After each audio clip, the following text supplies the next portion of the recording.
Mónica Muñoz Nájar, economista de la Red de Estudios para el Desarrollo, para compartir con nuestros oyentes cuáles serán los retos a nivel de empleo que tenemos en el país para este 2023. Mónica, un gusto como siempre. Muy buenos días.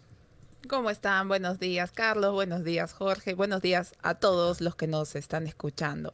Así es, vamos a conversar sobre las perspectivas 2023 del empleo en el país y antes de eso vamos a reconocer cómo estamos.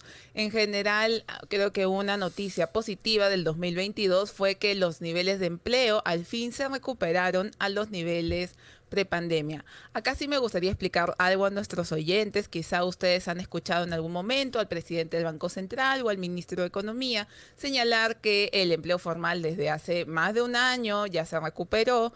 Eso es porque se usan distintas fuentes de información. Unas usan la planilla electrónica y yo en este momento estoy usando de fuente lo que nos informa el Instituto Nacional de Estadística e Informática, el INEI. Al final, ambas dicen lo mismo, que es que al final nos hemos recuperado. ¿Cuál es, digamos, la diferencia? Es que estamos identificando a través de las encuestas, lo que el INEI recoge todos los meses, que aún no recuperamos el empleo formal, es decir, el porcentaje de personas, el número de personas que trabajan sin un contrato o sin un seguro, todavía es más alto que antes de la pandemia. Antes de la pandemia estábamos en 73% de todos los trabajadores en estas condiciones y ahora estamos en 76%, ¿no? Entonces hay todavía un mayor número de personas que están en esta situación de informalidad. ¿Y esto qué significa? En general la gente ha conseguido chamba, ya han recuperado, pero esa chamba es peor, o no tiene contrato, o están trabajando por lo bajo, o no tienen seguro, ¿no? Entonces, ese es el diagnóstico básico del 2022. Además, ahí quiero resaltar algunas cosas que ha dicho Miguel Jaramillo, que es un investigador experto en estos temas de grade, que él ha hecho notar que el empleo en las empresas más grandes, las que tienen más de 50 trabajadores, todavía no se termina de recuperar a niveles prepandemia. Ese es otro indicador, señores, de que el empleo tal vez se está recuperando de nuevo en las empresas más pequeñas, más informales, ¿no? No estamos recuperando un empleo de calidad.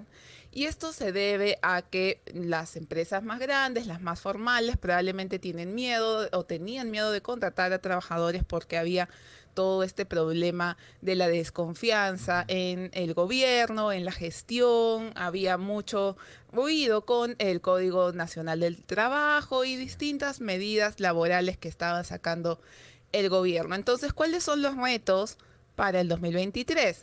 Lo que se tiene que hacer es, bueno, esta recuperación del empleo, consolidarla y se tiene que tener clara el reto de la formalización del país. Es una desventaja grave que tenemos nosotros, es que como no somos formales y no tenemos, digamos, este seguro y esta protección social habilitada, ¿qué pasa? Que si perdemos la chamba nos quedamos en la calle, ¿no? Nos quedamos sin nada y en el Perú somos muy vulnerables a caer a situaciones de pobreza, de hambre y de vulnerabilidad extrema, ¿no? Entonces sí es bien importante esta agenda de la formalización.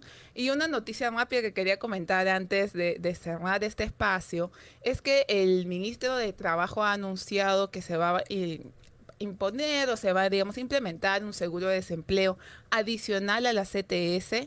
Yo solo quisiera recordar que ahí en este caso siempre se está favoreciendo a un grupo bien pequeño de trabajadores, ¿no?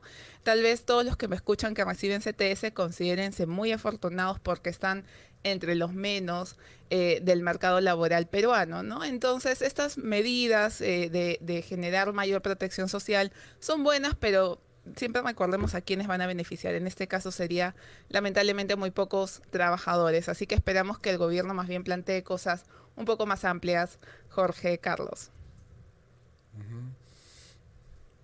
Muy bien, muchas gracias, Mónica, por compartir el comentario económico esta mañana. Muy buenos días. Nos vemos, buenos días. Muy buenos días. Mónica Muñoz Nájar, economista de la Red de Estudios para el Desarrollo, ha estado con nosotros. 7 en punto de la mañana, Carlos, amigos oyentes. Tenemos que compartir con ustedes el gran resumen de la hora y regresamos ya con la tercera hora de noticias aquí en la Rotativa del Aire.